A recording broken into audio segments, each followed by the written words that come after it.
Allah disembahnya, matahari disembahnya. Nah ini syirik. Allah disembahnya, berhala disembahnya, termasuk syirik juga ngaran, syirkun billah. Seperti orang-orang kafir Quraisy, mereka ditanya, siapa yang menciptakan kalian? Orang kafir Quraisy mengatakan Allah. Orang kafir Quraisy mengakui bahwa yang menciptakan dia adalah Allah. Lalu ditanya ke para muhibbin rahimakumullah, minggu yang telah lalu kita membahas tentang perkataan dari Abdullah ibnu Mas'ud radhiyallahu an, yang mana beliau berkata, inna fi suratin nisa ala khamsa ayatin ma yasurruni anna li bihad dunya wa ma fiha, bahwa dalam surat An-Nisa, surat keempat daripada Al-Quran, ada 5 ayat yang sangat menggembirakan kepadaku. Yang pertama sudah kita ketahui, yaitu ayat yang berbunyi, in tajtanibu kaba'ira ma tunhauna anhu nukaffir ankum sayyi'atikum wa nudkhilkum mudkhalan karima. Ayat yang kedua, innallaha la yazlimu mithqala dzarrah wa in taku hasanatan yudha'ifha wa yu'ti min ladunhu ajran 'azima. Dan kemudian ayat yang ketiga, innallaha la yaghfiru ay yushraka bih wa yaghfiru ma duna dzalika liman yasha wa may yusyrik billah faqad iftara isman 'azima. Surat Nisa 48. Artinya adalah sesungguhnya Allah tidak mengampuni bahwa dia disekutukan, dan dia mengampuni selain yang demikian bagi orang-orang yang ia kehendaki. Dan barang siapa menyekutukan dengan Allah, maka dia sungguh melakukan satu dosa yang sangat besar. Ini yang ketiga yang dikehendaki oleh Ibnu Mas'ud daripada 5 ayat tersebut. Ayat ini menerangkan bahwa Allah tidak akan mengampuni dosa yang namanya syirkun billah. Allah tidak mengampuni dosa menyekutukan Allah, dan dia hanya mengampuni selain yang demikian bagi orang yang dia kehendaki. Nah ini maksudnya bahwa dosa syirik itu Allah hanya memberikan ampunan kalau kita kembali mengesahkan Allah atau masuk Islam. Bila orang musyrik itu tidak masuk Islam, maka dia tidak akan dapat ampunan dari Allah. Baik dia minta ampun, apalagi kada minta ampun. Selain daripada dosa syirik, itu ada harapan Allah memberikan ampunan kepada orang yang dia kehendaki, walaupun itu dosanya besar, walaupun orang yang melakukan dosa tersebut tidak tobat, tidak minta ampun kepada Allah Subhanahu wa ta'ala. Misalnya perzinahan, pencurian, pembunuhan, walaupun orang ini kadang minta ampun kepada Allah, bisa saja Allah mengampuni, mungkin saja Allah mengampuni, tapi bagi orang-orang yang dia kehendaki. Tapi kalau syirik, nah Allah menutup pintu ampunan sama sekali apabila dia disekutukan. Para muhibbin rahimakumullah, Imam Ibnu Hajar Al-Haytami mengatakan setiap muslim dan muslimah wajib mengetahui apa yang dimaksud dengan dosa syirik itu dan macam apa yang disebut dengan syirkun billah. Para ulama menjelaskan pengertian syirik dengan Allah itu ayya'buda ghairallah, dia menyembah selain Allah, menyembah sapi, menyembah gunung, menyembah pohon, menyembah matahari, bulan, menyembah guru, menyembah nabi. Nah, ini syirik. Pengertian menyembah itu apa? Pengertian menyembah itu adalah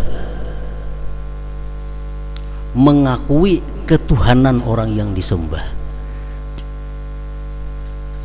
Kalau kita taat dengan seseorang, kita patuh dengan seseorang, tunduk dengan seseorang, tapi kita kadang mengakui bahwa itu adalah Tuhan, itu ngarannya kadang menyembah.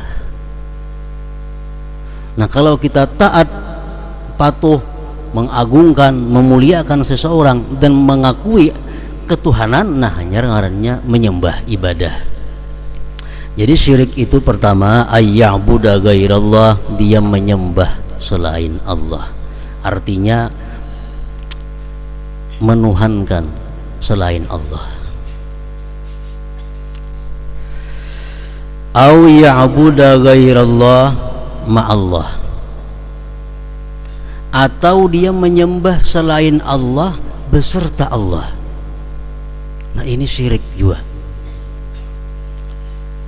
Allah disembahnya, nabi disembahnya, Allah disembahnya, matahari disembahnya. Nah, ini syirik. Allah disembahnya, berhala disembahnya, termasuk syirik juga, ngaran syirkun billah. Seperti orang-orang kafir Quraisy, mereka ditanya, siapa yang menciptakan kalian? Orang kafir Quraisy mengatakan Allah. Orang kafir Quraisy mengakui bahwa yang menciptakan dia adalah Allah. Lalu ditanya kepada mereka, kalau Allah yang menciptakan kalian, kenapa kalian menyembah berhala? Mereka menjawab, ma na'buduhum illa liyuqarribuna ilallahi zulfa. Kami tidak menyembah berhala itu melainkan hanya untuk mendekatkan diri kami kepada Allah. Nah, mereka menyembah berhala untuk mendekatkan diri kepada Allah. Jadi mereka bertuhan kepada Allah dan bertuhan kepada berhala, karena menyembah berhala itu ujarnya mendekatkan diri kami kepada Allah. Nah, itu syirik.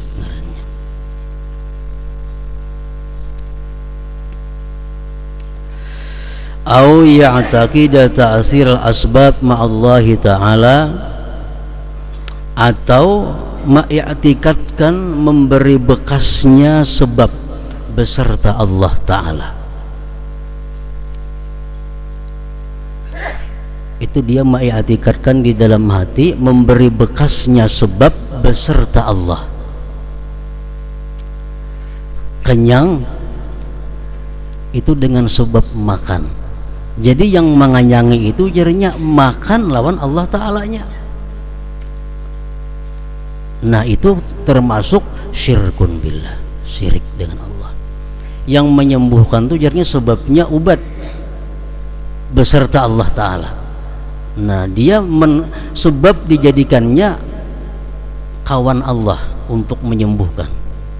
Makanan dijadikannya bersama Allah untuk kenyang.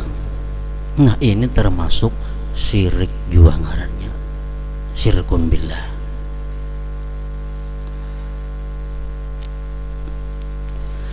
Dia mengiktikadkan memberi bekasnya sebab beserta Allah. Nya tahu pada Allah nang manganyangakan, tapi jadinya lawan nasi juga. Nah, beserta. Padahal i'tikad yang benar adalah yang mengenyangkan itu Allah, dan Allah mampu mengenyangkan kita tanpa nasi. bujur.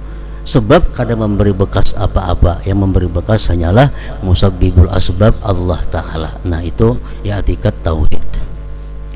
Kalau kita mengiktikadkan bahwa sebab itu memberi bekas beserta Allah, syirik, dosa yang tak terampuni. Aw yaj'ala lillahi nidda, atau dia menjadikan bagi Allah itu ada sesamaannya.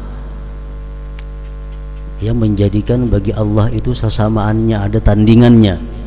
Awwalada, atau dia menjadikan bagi Allah itu ada anak. Aw zaujatan, atau Allah punya istri. Syirik billah. Aw yusifullah bisifatin la yaliqu bihi, atau mensifatkan Allah dengan sifat yang tidak layak bagi Allah.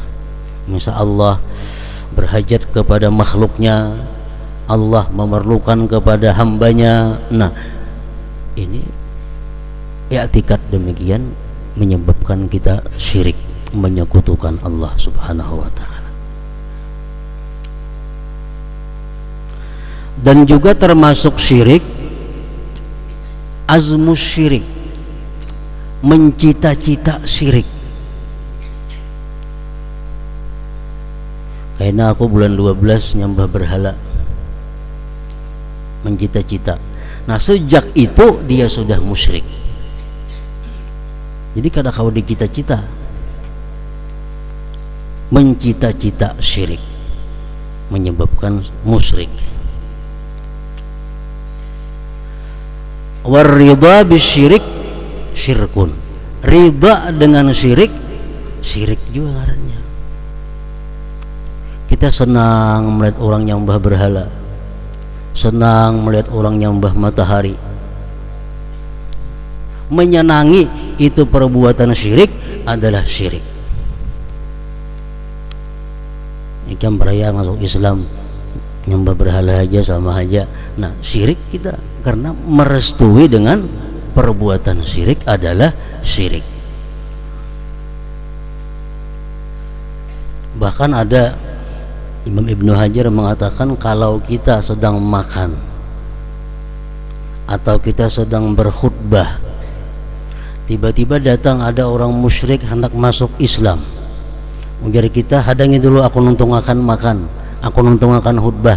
Nah kita jadi musyrik. Sebabnya apa? Kita setuju dengan kesyirikannya itu beberapa saat menunggu kita selesai makan. Jadi kalau ada rahatan makan, ada orang hendak masuk Islam, mbak ampih kita makan, Islam makan. Jangan ditunda-tunda. Bila kita menunda-nunda, kita nang jadi musyrik.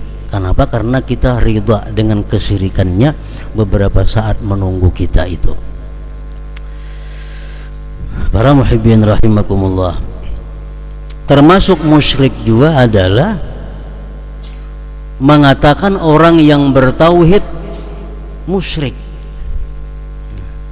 Orang yang bertauhid, orang yang bertuhan Allah, orang yang mengesahkan Allah, orang yang mengiktikadkan bahwa tidak ada yang memberi bekas hanya Allah, dikatakan musyrik. Nah, seorang yang jadi musyrik.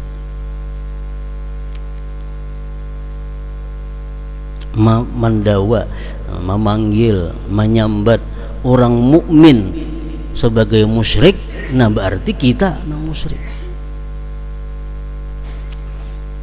Para muhibbin rahimakumullah, oleh karena itu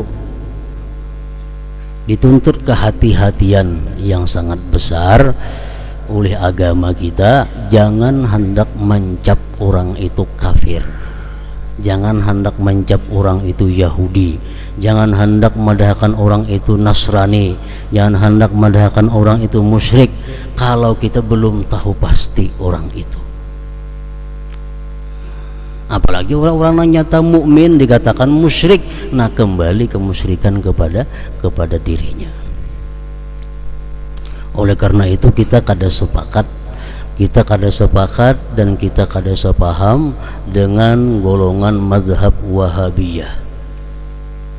Wahabiyah ini artinya golongan mazhab Wahabiyah yang dipimpin oleh Muhammad bin Abdul Wahhab, disebut Wahabiyah. Nah, Wahabiyah ini mengatakan orang bertawasul kepada Rasulullah syirik, orang bertawasul kepada para aulia syirik, orang memanggil ya Rasulullah agisna, ya Rasulullah tolong kami, syirik. Nah, kita kada sepakat dengan itu karena terlalu mudah mengatakan sesuatu itu syirik. Padahal syirik ini adalah perkara yang sangat besar, nang bila salah-salah kembali kepada nang mengatakan itu. Orang mengia misalnya bertawasul kepada Syekh Abdul Qadir Jilani padahal kan musyrik, manuhanakan Abdul Qadir Jilani jan itu. Nah, orang memanggil kepada Syekh Saman padahal kan syirik. Nah, kita kada sepaham, kada sependapat. Kenapa sebabnya? Karena orang yang memanggil-manggil itu mereka kadang menyembah Abdul Qadir Jilani, mereka kadang menuhankan Abdul Qadir Jilani, mereka tetap mengetikatkan bahwa yang memberi bekas itu hanya satu, Allah Subhanahu wa Ta'ala. Nah, jadi dosa syirik ini dosa yang tidak diampuni oleh Allah Subhanahu wa Ta'ala, dan hanya Allah mengampuni dosa-dosa yang selain syirik. Kemudian yang keempat, firman Allah dalam surat An-Nisa tadi, walau annahum idz zalamu anfusahum ja'uka fastaghfirullaha wastaghfara lahumur rasul lawajadullaha tawwabar rahima. Nah, ini ayat ujar Ibnu Mas'ud, salah satu ayat yang sangat menyenangkan hatiku. Artinya, walau annahum idz zalamu, jikalau mereka itu berbuat zalim akan diri mereka, maksudnya berbuat dosa, kalau mereka berbuat maksiat, ja'uka, mereka datang kepada engkau wahai Muhammad, dan mereka meminta ampun kepada Allah dan memintakan ampun bagi mereka oleh Rasulullah, Allah pasti menerima tobatnya dan Allah pasti menyayanginya. Jadi kalau kita bagaimanapun dosa yang kita lakukan, kita minta ampun kepada Allah, kita datang ke wadah Rasulullah, kita minta Rasulullah memintakan ampun tentang kita kepada Allah, Allah pasti mengampuni seberat apapun dosa kita. Jadi inilah kenyamanannya orang hidup di masa Rasulullah Sallallahu Alaihi Wasallam. Mereka berbuat dosa, mereka minta ampun kepada Allah, datang kepada Rasulullah. Kalau sudah Rasulullah memintakan ampun kepada Allah, pasti diampuni oleh Allah Subhanahu Wa Taala. Apakah itu berlaku semasa beliau hidup? Menurut para ulama ahlu sunnah wal jamaah, tidak. Itu berlaku sampai kapanpun, sampai apabila pun tetap berlaku. Nah, dikisahkan satu hikayat di dalam tafsir Ibnu Katsir, ini kisah dimuat oleh beliau. Ada salah seorang ulama besar yang bernama Al-Utbi. Al-Utbi ini salah seorang di antara gurunya Imam Syafi'i radhiyallahu an. Imam Al-Utbi, Syekh Al-Utbi ini bercerita, sidin ziarah ke kubur Rasulullah, duduk. Tiba-tiba datang seorang laki-laki ke kubur Rasulullah itu, dan laki-laki itu berkata, Assalamu alayka ya Rasulullah, innallaha ta'ala yaqul walau annahum idz zalamu anfusahum wa ja'uka fastaghfirullah wastaghfara lahumur rasul lawajadullah tawwabar rahima. Ya Rasulullah, sudah wafat Rasulullahnya, kuburnya didatangi. Ya Rasulullah, Allah berfirman, siapa-siapa yang berbuat zalim, dia datang kepada engkau, dia minta ampun kepada Allah, dan engkau memintakan ampun baginya kepada Allah, Allah menerima tobatnya, Allah menerima ampunannya, memberikan ampunannya. Lalu ujar si laki-laki tadi, wa qad ji'tuka mustaghfiran li dzambi mustasfi'an bika ila rabbi. Aku datang ke kubur engkau ini wahai Rasulullah minta ampun untuk dosa-dosaku, dan aku minta syafaat engkau agar engkau memintakan ampun kepada Allah Subhanahu wa ta'ala. Lalu seorang laki-laki tadi bersyair di kubur Rasulullah, ya khaira man dufinat bilqa'i a'zumuhu fataba min tibihin nalqa'u wal akamu nafsil fida liqabrin anta sakinuhu bihil afafu wa fihil judu wal karamu. Lalu ujar Al-Utbi tadi, aku tertidur di samping kubur Rasulullah itu. Dalam tidurku aku bermimpi ditemui Rasulullah sallallahu alaihi wasallam. Dalam mimpi itu Rasulullah berkata, "Ya Utbi, hai Utbi, cari laki-laki tadi. Cari laki-laki tadi dan kabarkan kepada dia bahwa Allah telah mengampuni dosa-dosanya." Nah, ini orang yang datang ke kubur Rasulullah sallallahu alaihi wasallam minta syafaat kepada beliau untuk dimintakan ampun kepada Allah Subhanahu wa taala. Itu disebut dalam tafsir Ibnu Katsir. Jadi kalau orang-orang yang hidup di masa Rasulullah, mereka datang kepada Rasulullah, ulun berbuat dosa wahai Rasulullah, ulun minta ampun kepada Allah, pian pulang nah mintakan ampun, ulun selesai sudah. Orang nangkawa ke Madinah datang ke kubur Rasulullah. Jadi anjurkan kalau kita datang ke kubur Rasulullah, kita minta ampun kepada Allah, kita minta syafaat Rasulullah agar dosa-dosa kita diampunkan oleh Allah Subhanahu wa ta'ala.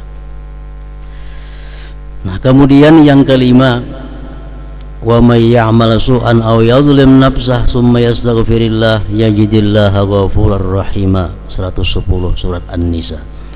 Siapa yang beramal jahat atau dia menzalim, menganiaya dirinya, kemudian dia minta ampun kepada Allah, Allah pun dia temui Maha Pengampun dan Maha Penyayang. Nah, ini untuk orang-orang kita yang ada di sini. Rasulullah sudah wafat, kita kada bertemu beliau, kita kada kawa ke kubur beliau untuk mintakan ampun kita kepada Allah. Nah, kita di sini pun kalau kita bujur-bujur minta ampun kepada Allah atas segala dosa, ya jidillah ghafurar rahimah, dia dapati Allah itu Maha Pengampun dan Maha Penyayang. Nah, jadi 5 ayat ini ujar Abdullah bin Mas'ud mengatakan lebih aku sukai daripada dunia dan isinya. Para muhibbin rahimakumullah. Jadi surat An-Nisa adalah surat yang keempat daripada surat-surat Al-Quran, turun di Madinah sesudah hijrah Rasulullah maksudnya, dan ayatnya berjumlah 176 ayat. Ayat yang pertama dari surat An-Nisa itu adalah Bismillahirrahmanirrahim. Ya ayyuhan nasu taqu rabbakumul ladzi khalaqakum min nafsin wahidah, sampai seterusnya.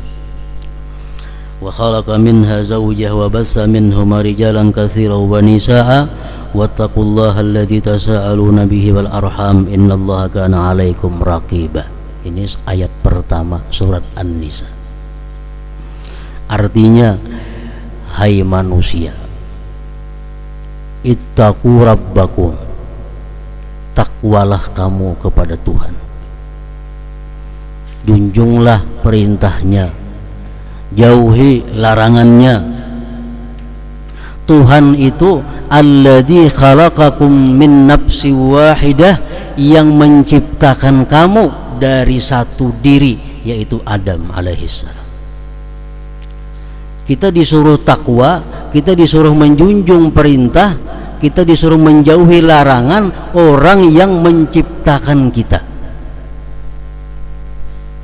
Di sini Allah Subhanahu wa taala mengajak kita bertakwa dengan dorongan, takwalah kamu kepada orang yang menciptakan kamu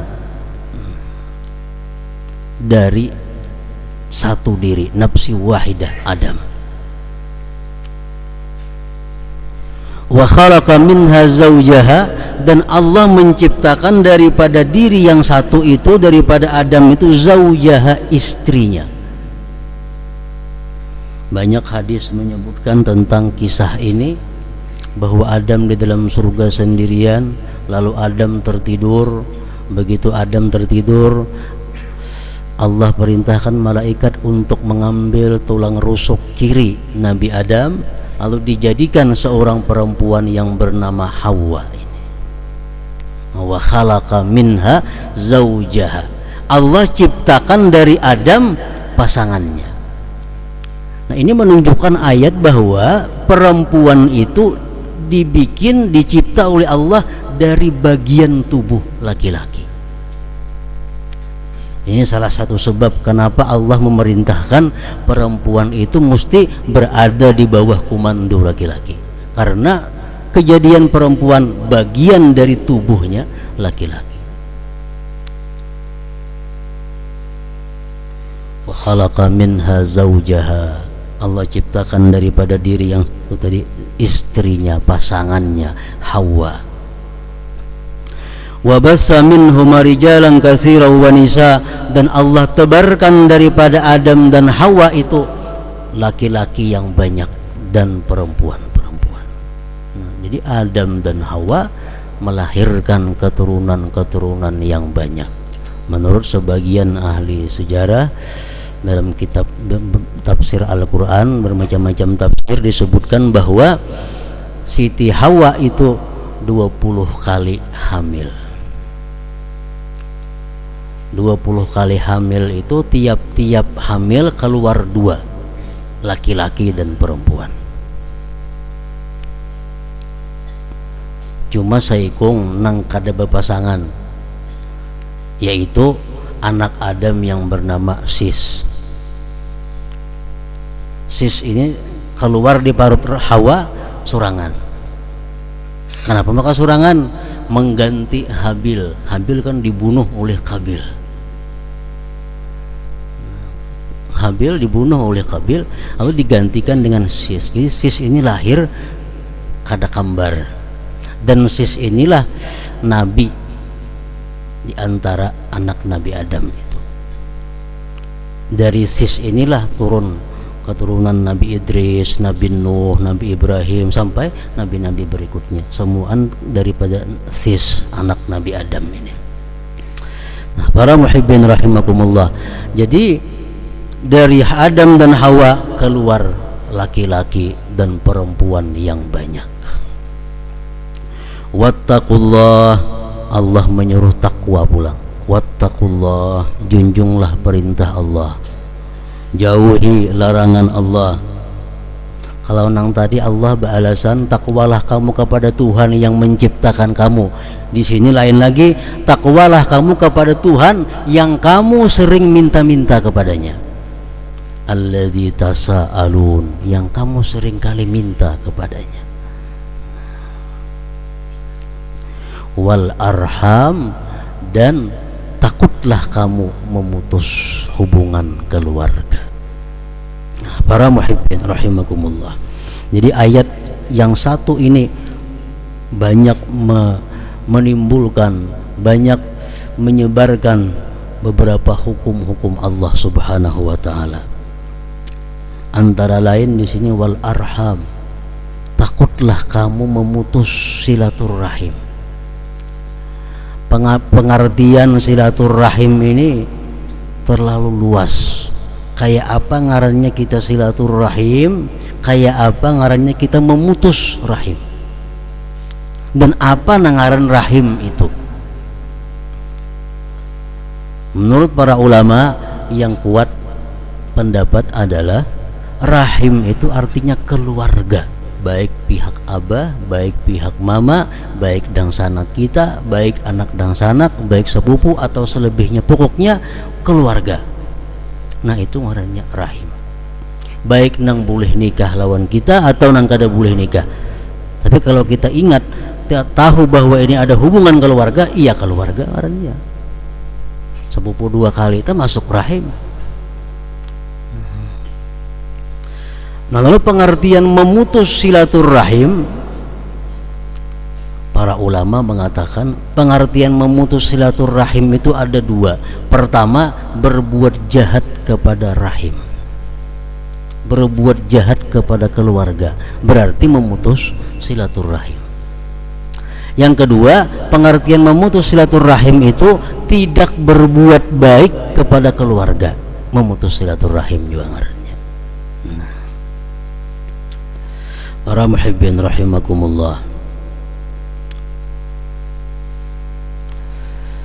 makin parak hubungan keluarga lawan kita, makin ganal dosanya bila kita putuskan. Keluarga yang paling parak lawan kita abah mama kita. Nah, kita memutuskan hubungan kepada dua ini paling ganal dosanya daripada memutuskan hubungan kepada sepupu dan lain-lainnya.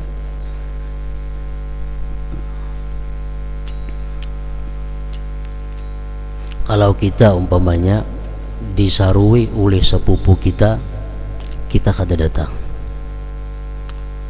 Kita pulang ba'aruhan, kada mengiau sepupu kita. Nah, termasuk sudah qat'ur rahim.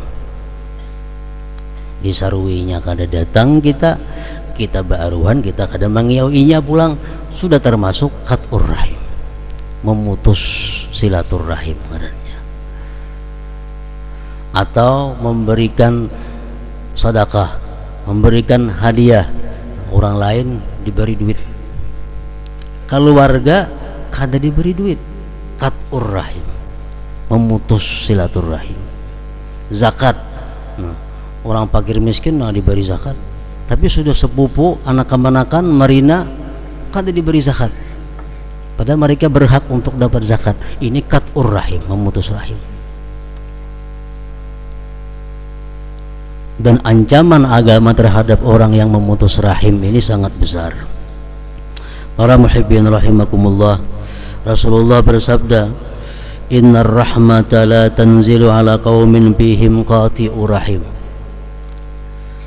Rahmat Allah tidak turun atas satu kaum yang di situ ada orang memutus tali silaturahim,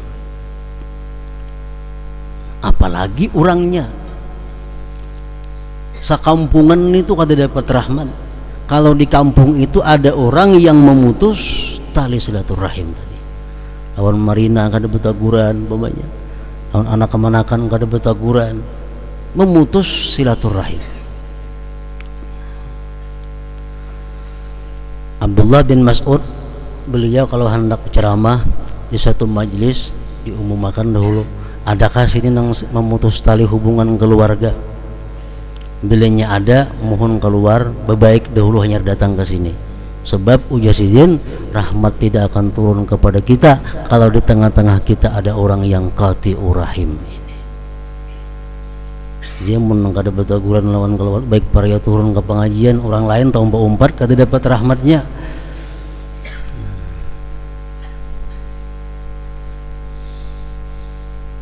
Innar rahma la tanzilu ala qaumin fihim qati'ur rahim. Imam Ali Zainal Abidin berwasiat kepada anaknya Muhammad Al-Baqir, la tusahib qati'a rahim. Ikam nakai jangan bakawan orang nang memutus hubungan keluarga, karena aku dapati orang yang memutus hubungan keluarga itu dilaknat Allah dalam Al-Quran beberapa kali.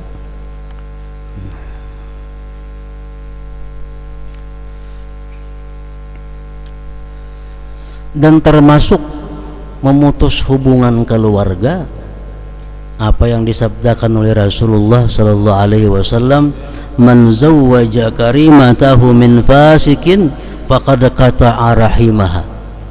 Siapa-siapa yang mengawinkan putrinya dengan orang fasik berarti dia memutus hubungan keluarga. Siapa-siapa yang mengawinkan anak perempuannya dengan orang yang fasik berarti ujian Nabi dia qati'ur rahim, dia memutus tali silaturahim. Jadi tapak berpilih benar, maka nang calon minantu nih apakah termasuk orang fasik atau kada? Sebab bila kita menerima lamaran ini orang fasik berarti kita dilaknat oleh Allah Subhanahu wa taala. Sudah dilaknat oleh Allah Subhanahu wa taala. Bahkan Imam Ghazali mengatakan orang yang menerima lamaran orang fasik kepada anaknya bukan hanya dia memutus tali silaturahim, tapi merusak agamanya sendiri. Jadi maka itu bini-bini jangan hendak mencari pasangan nang orang fasik itu.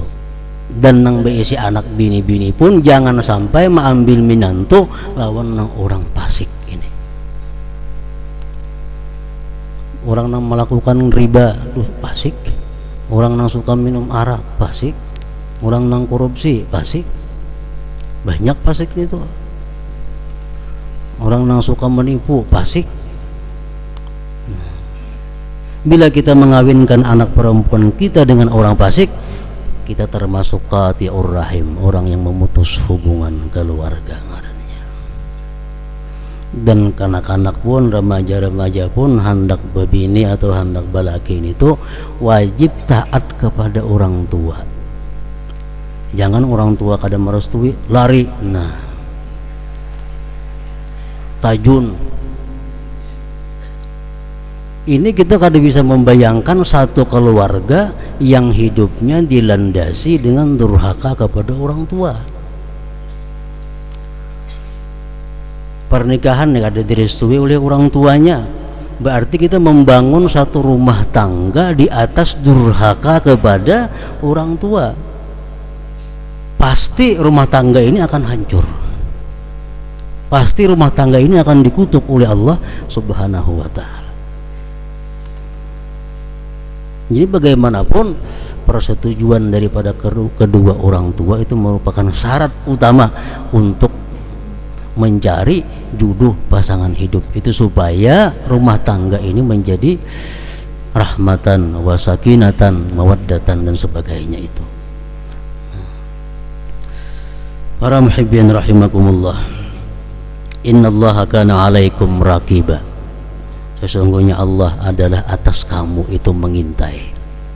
Tadi Allah menyuruh takwa, Allah mengintai. Allah melarang memutuskan silaturahim, Allah mengintai. Allah bukannya menyuruh kada mengawasi lagi, kada. Allah menyuruh dan mengintai.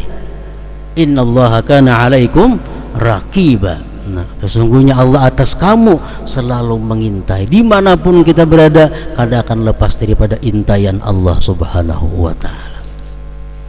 Nah, jadi ini ayat cukup untuk membuat kita takwa kepada Allah Subhanahu wa ta'ala. Ini ayat cukup untuk kita berhati-hati dalam berbuat, berkata dan lain sebagainya, karena Allah raqibah, Allah selalu mengintai kepada kita.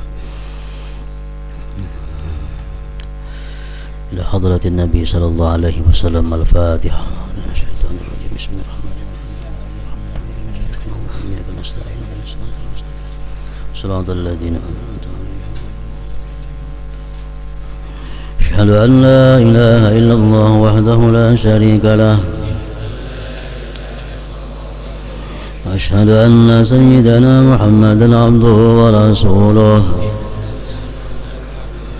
لا إله إلا الله. أستغفر الله. لا إله إلا الله. أستغفر الله. لا إله إلا الله. أستغفر الله. لا إله إلا الله. ونتوب إلى الله.